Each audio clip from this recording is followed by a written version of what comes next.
સમાચારોમાં આગળ વાત કરીએ તો સમાચાર વડોદરાથી મળી રહ્યા છે। વડોદરાથી આ સમાચાર, જ્યાં ગટર પ્રોજેક્ટમાં કોન્ટ્રાક્ટર રાજનો આક્ષેપ લગાવવામાં આવ્યો, જ્યારે બિલ ગામ સહિત વિસ્તારોમાં આ પ્રોજેક્ટ અટવાયો।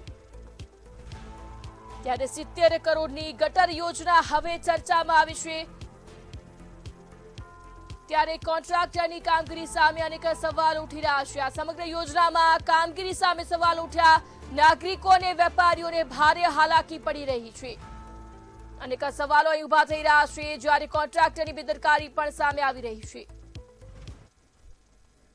વડોદરા શહેરમાં નવીન સમાજ વિસ્તારમાં બિલ વિસ્તારનો પણ સમાવેશ થાય છે। બિલ વિસ્તારમાં સુનિયોજિત સુવરેજ સિસ્ટમ સ્થાપિત કરવા માટે અમૃત 2 યોજના હેઠળ 70.22 કરોડના ખર્ચે ઇજારદાર દિનેશ ચંદ્ર અગ્રવાલને વર્ક ઓર્ડર આપવામાં આવેલ છે।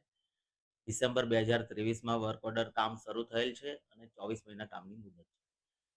જેટલા પણ ક્લિયર સ્થળ છે તો એટલામાં એ કામ એ સ્થળોએ દિલે ચાલી રહ્યું છે અને ઝડપથી પૂરું થાય એના માટેની ઇજારદારને વારંવાર સાચી વાત છે। વિલંબના લીધે નાગરિકોને પડતી મુશ્કેલી માટે અમે ચોક્કસ જવાબદાર છીએ, અમે બંધાયેલા છીએ અને એ માટે ઇજારદારને જે પણ પેનલ્ટી કરવાની હશે। તો આજ મુદ્દે વધુ વિગતો સાથે સંવાદદાતા નિલેશ બ્રહ્મભટ્ટ લાઈવ જોડાઈ ગયા છે। જી નિલેશ, 70 કરોડની જે ગટર યોજના છે તે ચર્ચામાં આવી છે અને કોન્ટ્રાક્ટરની બેદરકારી સામે અનેક સવાલો, શું કહેશો? જી, વડોદરા મહાનગરપાલિકામાં કોન્ટ્રાક્ટર રાજ છે। આ પહેલા પણ પૂર્વ સત્તાધીશો કોન્ટ્રાક્ટરને એક્સટેન્શન આપતા હતા, એટલે હોદ્દેદારને એક્સટેન્શન નથી આપવામાં આવ્યું।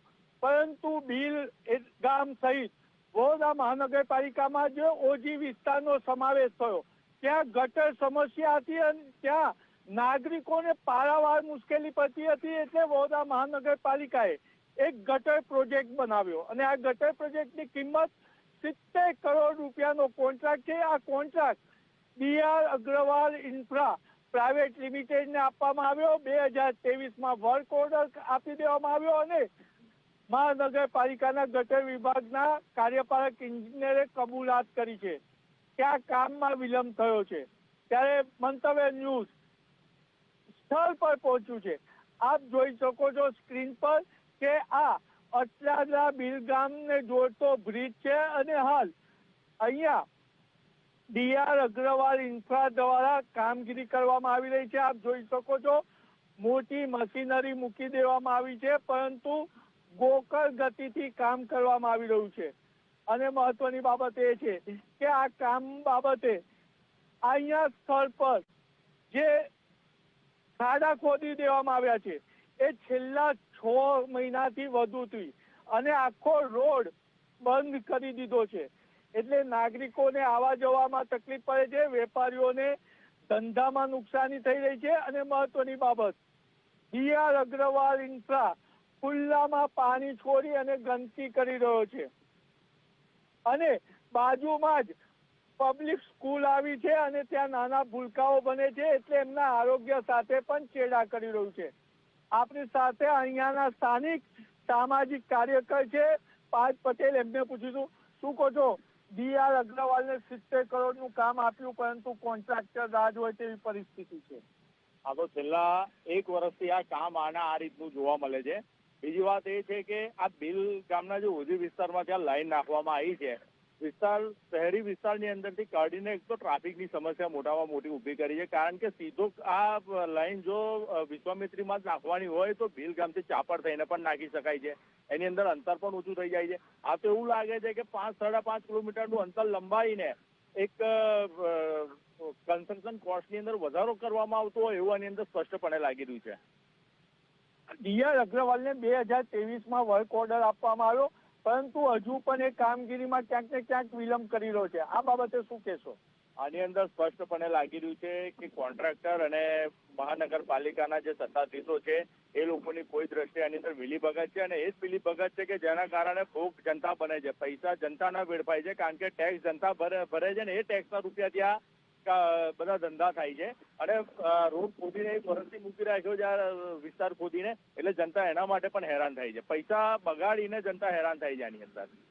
મહાનગરપાલિકાના કાર્યપાલક ઇજનેર મહેશ વનકર કહી રહ્યા છે કે 15 નોટિસો આપી છે. 15 નોટિસ બાદ પણ બી.આર. અગ્રવાલ કામ નથી કરી રહ્યો, તો એની પાછળ એનો સંરક્ષક કોણ હોઈ શકે? 100% અત્યારે સત્તાધીશ પાર્ટીનું જે રીતે મહાનગરપાલિકાની અંદર વર્ચસ્વ છે, બહુમત સાથે એ લોકો જીત્યા છે, એટલે એની અંદર તો 100% સ્પષ્ટપણે એવું લાગી રહ્યું છે કે જે ભારતીય જનતા પાર્ટીનું જે કમિટી છે, મેયર આયા હોય કે પછી સ્ટેન્ડિંગ કમિટી હોય, જેટલા પણ જીતેલા હોદ્દેદારો છે એ લોકોનું 100% આના પર દબાણ હોઈ શકે. કારણ કે આટલી નોટિસ આપવા છતાં પણ જો અગ્રવાલ ગ્રુપ જો કામ ના કરતું હોય તો આ વાત બહુ વિચારવા જેવી છે. કારણ કે એક તો મહાનગરપાલિકાના જે વહીવટદારો છે એમના ખરેખર 11 નોટિસ આપવા છતાં જો આ કામ ના કરતા હોય તો એમને બ્લેક લિસ્ટ કરવા જોઈએ.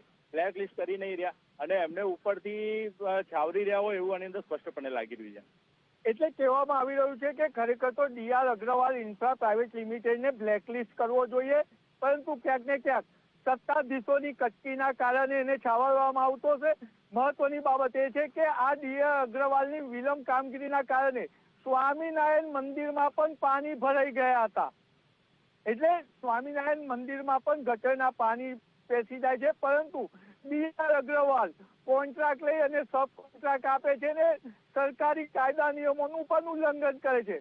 ડી.આર. અગ્રવાલ અનેક કામમાં ગેરરીતિ હોય છે. આપ સ્ક્રીન પર જોઈ શકો છો. હાલ પણ જે એને કામગીરી કરી છે એમાં તમે જોઈ શકો છો કે કામગીરીની હલકી ગુણવત્તા દેખાય છે. ઈંટો ને એનું ચણતર હલકી ગુણવત્તાનું દેખાઈ રહ્યું છે, એટલે અહીંયાથી પાણી લીકેજ થઈ અને ભવિષ્યમાં ભૂવા પણ પડી શકે છે. એટલે ડી.આર. અગ્રવાલ ની ત્યાં સત્તાધીશો અને તંત્ર ગીરવે મુકાયું એમ લાગે છે. અરુણ મહેશ બાબુ કડક કાર્યવાહીના આદેશ આપે છે, દર મંગળવારે રિવ્યુ બેઠક લે છે, પરંતુ 2023 થી ડી.આર. અગ્રવાલને વર્ક ઓર્ડર અપાઈ ગયો છતાં કામગીરી પૂર્ણ કેમ નથી થતી? ધારાસભ્ય શું કરે છે, સ્થાનિક કાઉન્સિલરો શું કરે છે, અને થર્ડ પાર્ટી ઇન્સ્પેક્શન પણ કરવામાં આવે છે. તમામ લોકો ડી.આર. અગ્રવાલની તિજોરીમાં કેદ છે અને ક્યાંક કચકી લેતા હોય તેવું પણ સ્થાનિક નાગરિકો આક્ષેપ કરી રહ્યા છે. જી સમગ્ર માહિતી બદલ આપનો આભાર.